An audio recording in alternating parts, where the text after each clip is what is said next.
India-Canada ties hit all-time low. Diplomats called persons of interest. India calls out red flag Trudeau's white lies. Canadian Prime Minister's smear campaign exposed.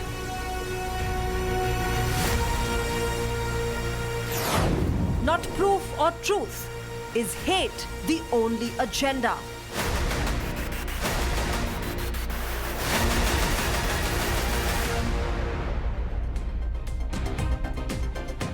Ladies and gentlemen, India-Canada diplomatic ties have collapsed and India has ripped apart Justin Trudeau, the Prime Minister of Canada.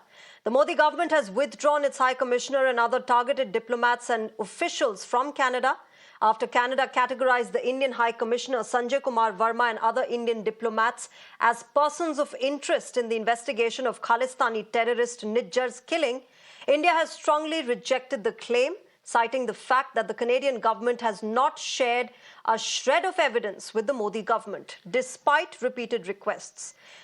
The Canadian charge d'affaires in India, Stuart Wheeler, was summoned at New Delhi's South Block today, where he was told that India does not have faith in the current Justin Trudeau government.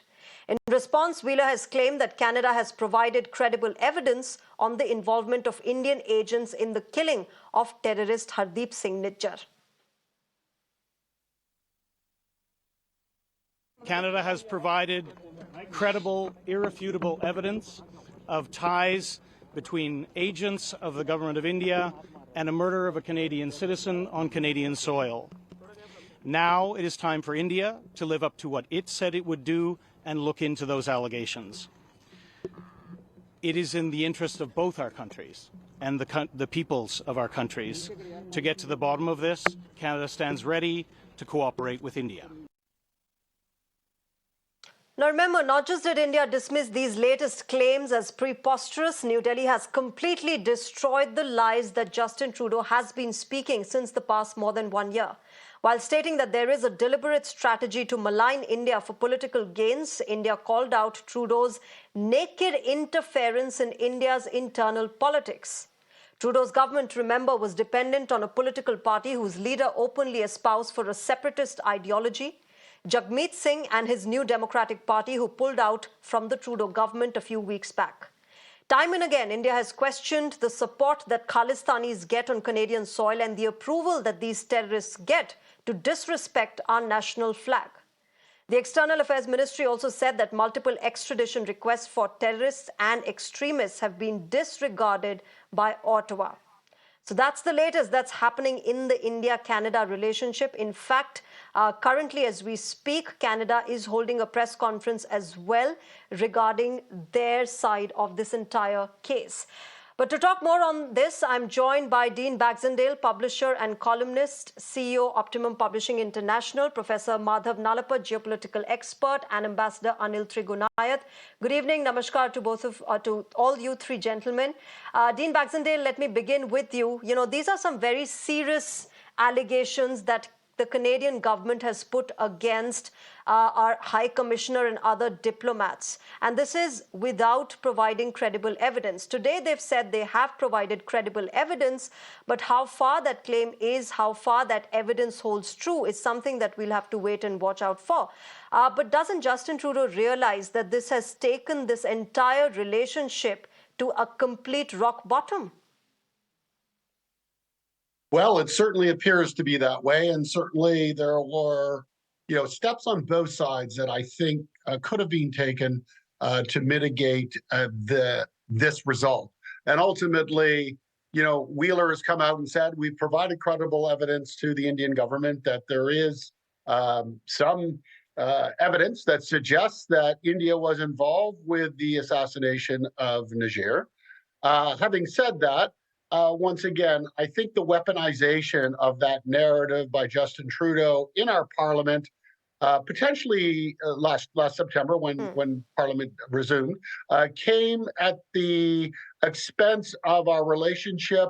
It tried to shore up a falling support for him vis-a-vis tackling foreign interference in our country, to which We currently have a foreign interference commission in full swing that really, quite frankly, is trying to Yes. get to the bottom of foreign interference by a number of nations, including India, Pakistan, Iran, Russia, and China specifically.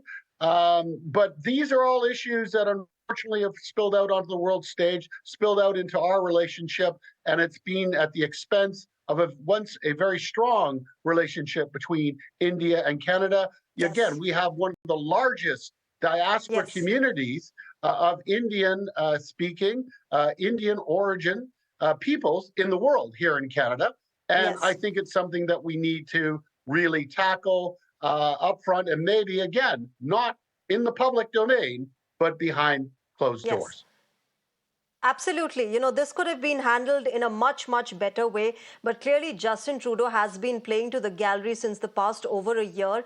And it has not just put this entire relationship between the two countries in jeopardy, but it has also put the future of lakhs of Indian students who study in Canada in jeopardy.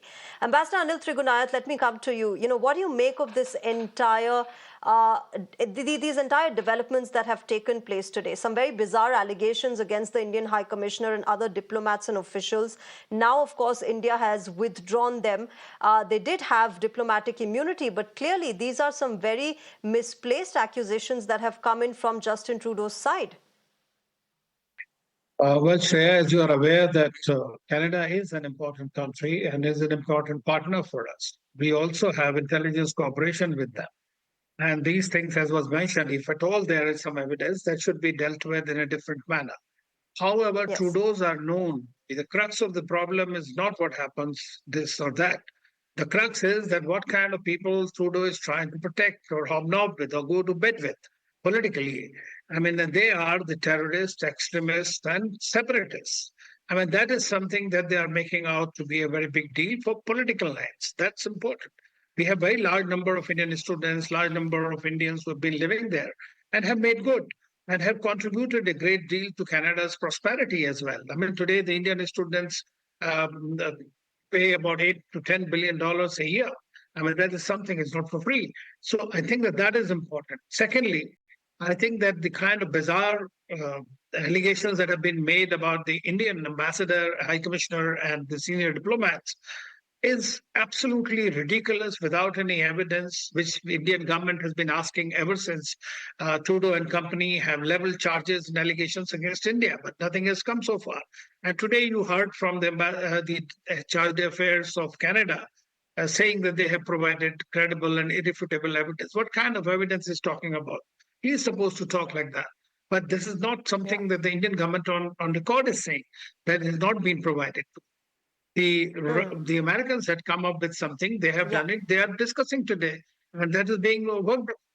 But secondly, we must also see that whether Canada under Trudeau would like to continue to be in the company of countries that are sponsoring terrorism and extremism and separatism. Unfortunately, the current Prime Minister, Trudeau, happens to be in that league.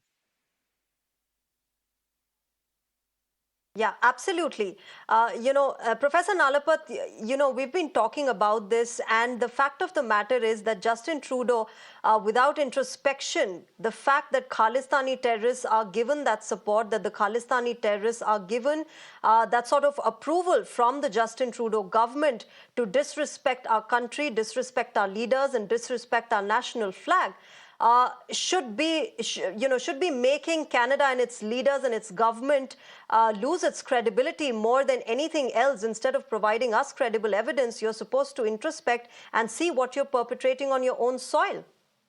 Well, Shreya, I'd like to point out that Justin Trudeau several times has met people who basically have been sponsoring violence against people in India. Who have been responsible for violence in parts of India, who have been responsible for bombings and shootings. Now, is Justin Trudeau going to be called a person of interest? The fact is that a diplomat is expected to meet a wide variety of people. And if some of those people are savory, some may not be. And if you want a complete picture, quite frankly, you can't only deal with saints. You have to deal with some sinners as well. So are you going to visit the sins of those sinners on the diplomat? That's absurd.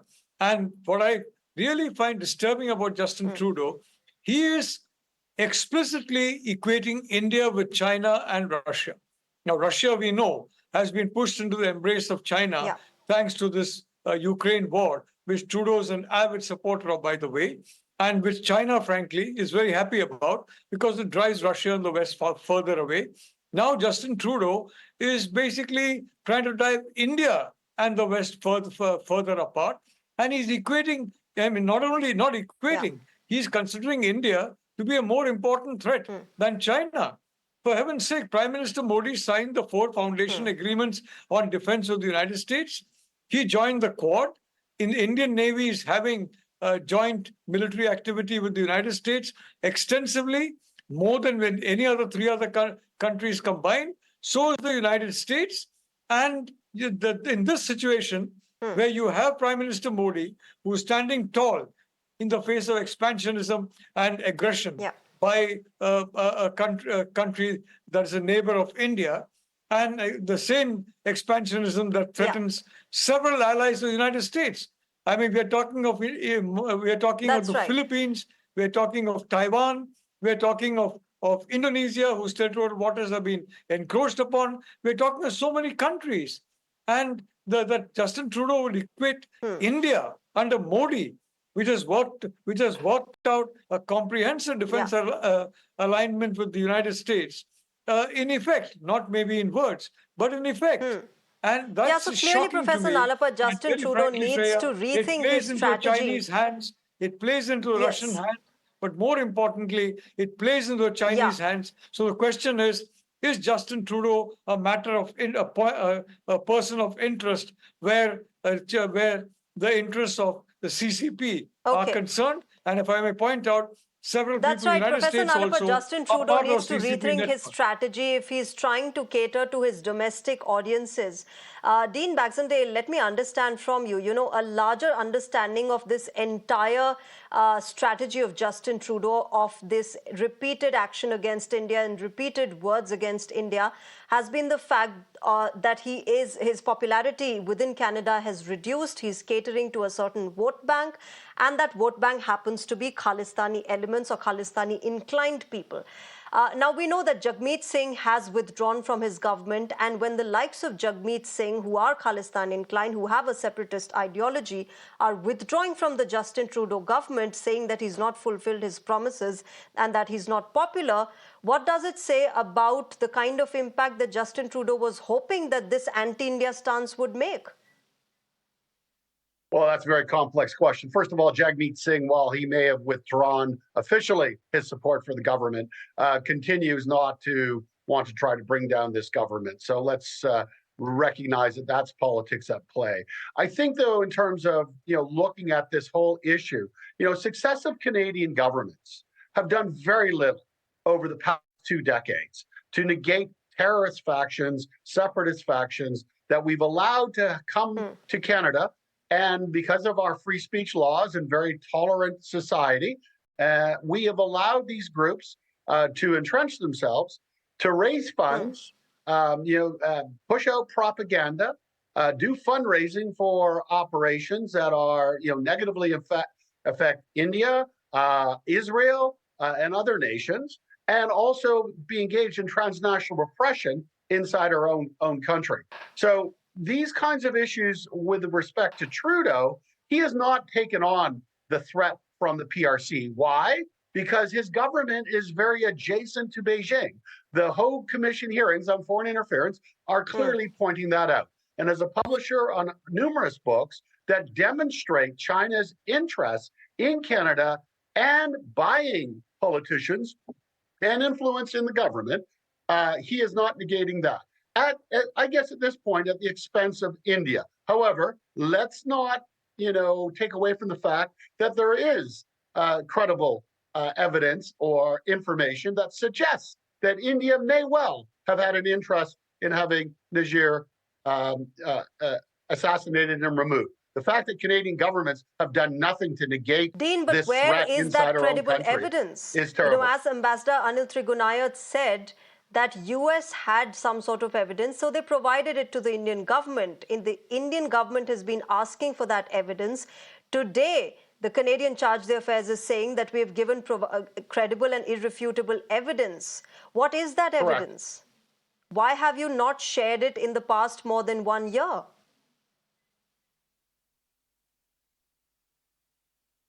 Who are you asking the question of? To you, Dean. In front.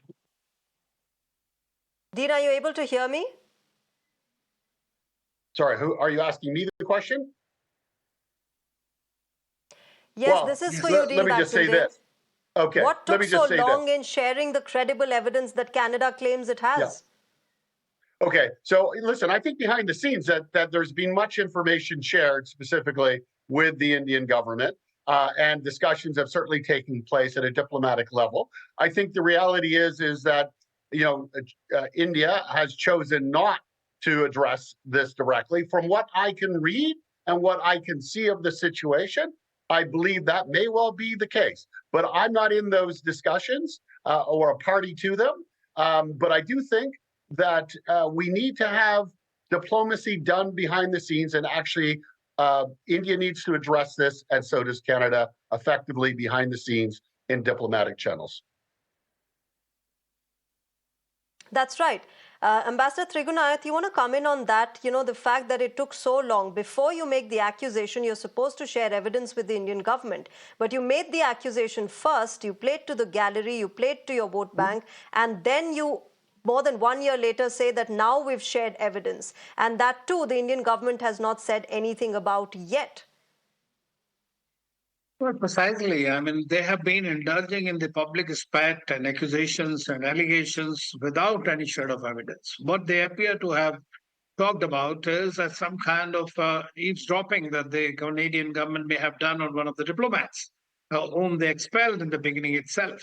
But that has also not been a conclusive evidence. And that too apparently had come through some Five Eyes intelligence. So they don't have really any credible evidence. They have not been able to. We have seen what happened to the Kanishka crash victim. The people who were involved in that. This is how Canadians deal with these kind of things. And so here in this case, especially, you have a prime minister who's personally involved in these kind of groups and therefore taking great pride for his political constituency. Now, if you understand that if this is to happen, what they have done today is they have put once again the life of the Indian diplomats and the High Commissioner in danger. And immediately after that, if you see that some of the posters that have come out from the Six for Justice, SDF, and all those groups, is the bullet-ridden face of the High Commissioner and the Indian diplomats. Now, this is not the way to deal with issues of this sensitive nature, if at all there is a truth to it. So it is not that we are not, we have diplomatic relations. Things could be done in a proper manner. That they have chosen to go public on these issues without adequate evidence or sufficient and substantiated arguments or evidence that they could have shared with us. So this is something that is why it is not flying for them. Yeah. And I think that it has caused more problem for Canada, and it has singularly brought down their relationship, bilateral relationship, to its lowest level.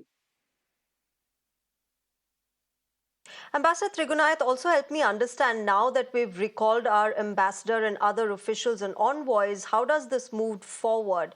What is the way ahead? Is there a way ahead now that, you know, the diplomatic ties have hit rock bottom between the two countries? Well, they have hit the rock bottom, and we know the reasons what I have already spelled out. Now we have brought down to the level of CDA, and Indian CDA would also be a fairly junior level officer in that sense. And that will convey the kind of ties politically you look at. Now, significantly, it is going to also impact on other issues. You know that earlier we had reduced the number of diplomats, the Canadian diplomats from India, some 40 odd, because they had a tremendous disparity and they were indulging and interfering in India's domestic affairs. You have seen what happened in 2020 when during the farmers' agitation and others, that what Canada has been doing it on the behest of those people whom they tend to support or who are their political constituency. But 2018, when Trudeau had come here, the kind of controversy around him and the people he was moving around was very clearly seen and shown. So there is a pattern to his behavior in this, which is taking the relationship to this level. It'll take a lot of time and energy to bring it back to a certain level, I guess. But of course, still have diplomatic relations, and hopefully will continue to do so. But they are at the moment on a downward slide. We've got trade ties as well. We've got, strong trade ties with India, with Canada, beg your pardon, and those, are at the risk of getting affected as well. But Professor Nalapat, as we speak right now, Canada is doing a press conference where the Royal Mounted Police is speaking with the press and giving out details of what has happened with India. But so far as we're getting information, no particular or no specific detail that is being shared. What he is saying is that, significant amount of information, breadth and depth of criminal activity orchestrated by agents of the government of India, these threats impacting India and Canada's collaboration, and that there were, the evidence was presented pertaining to Government of India's involvement in serious criminal activity in Canada, but those attempts were unsuccessful earlier. This is a repetition of what Canada has been saying. I mean, if you've reached this point where you've blamed the Indian High Commissioner and other envoys in Canada, you've got to come up with some sort of specific details of what you have. So far as we know, Canada's just giving out what it has already spoken about in the last more than 1 year.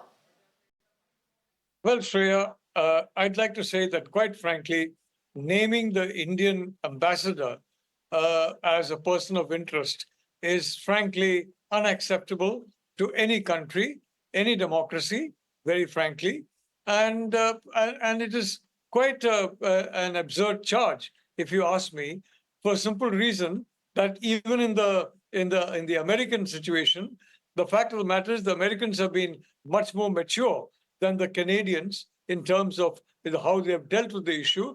And may I point out that there are countries that are expert in manufacturing fake information. They have got millions of websites, literally millions of websites that spew out fake information. Look at the way TikTok is now being openly understood, that TikTok is harming the psychology of young people in the United States, definitely Canada, definitely other countries that are using TikTok. India, of course, banned TikTok. PM Modi banned TikTok a few years ago. But what I'm saying is that where this credible evidence, quote unquote, what is credible to you is, frankly, maybe some kind of a lie peddled by countries that are manufacturing this kind of fake news. And we have all heard of AI. We have all heard of fake news. Yeah. So I think, quite frankly, that this is also part of that.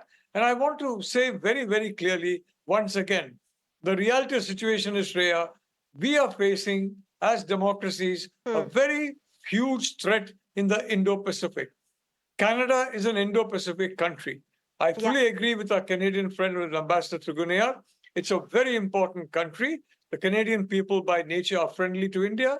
They're a very friendly people, and we are very friendly to Canada. But the way Justin Trudeau is acting, and we have had to call him out. The Ministry of External Affairs had to call him out by name, because he seems to be taking a sledgehammer, not just to India-Canada relations, but to India-West relations. And of course, let's be honest, there are people in the United States also who follow same agenda of separating India from the West for whatever reason. Some of them are angry about the fact that we are buying Russian oil. Of course, we are downsizing our buying of Russian weapons. We are really upscaling our buying of US weapons. They don't think about that. And as for Russian oil, it's cheaper oil, and we are not a very rich country. We are not Canada. We are not the US. So that cheaper oil. That's right, Professor Nalapat. That is something that Justin Trudeau and Canadians leadership should actually understand, that between and amid these geopolitical changes that have come in due to the conflicts and the wars that we are seeing, the relationship between countries is extremely important, and two countries which have shared a strong, healthy relationship. But before I wrap up, let me also get you the breaking news that we are getting in right now. India has expelled 6 Canadian diplomats, including the charge d'affaires who was summoned today at South Block. India has suspended the acting High Commissioner, the Deputy High Commissioner, the First Secretary, 3 First Secretaries, in fact 4 First secretaries. They've been asked to leave India by or before 11:59 p.m. on the 19th of October, Saturday. So remember, this developing story is still continuing. India now expelling Canadian diplomats from the country. They've been asked to leave before 11:59 on the 19th of October. So 6 Canadian diplomats also been expelled by India. This developing story and this entire deteriorating relationship continuing. And we at Mirror Now will keep getting you the latest on this. But it's time now to wrap this discussion and this broadcast up. To my guests who joined, Professor Nalapat, Ambassador Trigunayat and Dean Baxendale, thank you very much to all of you for joining us and sharing your perspective.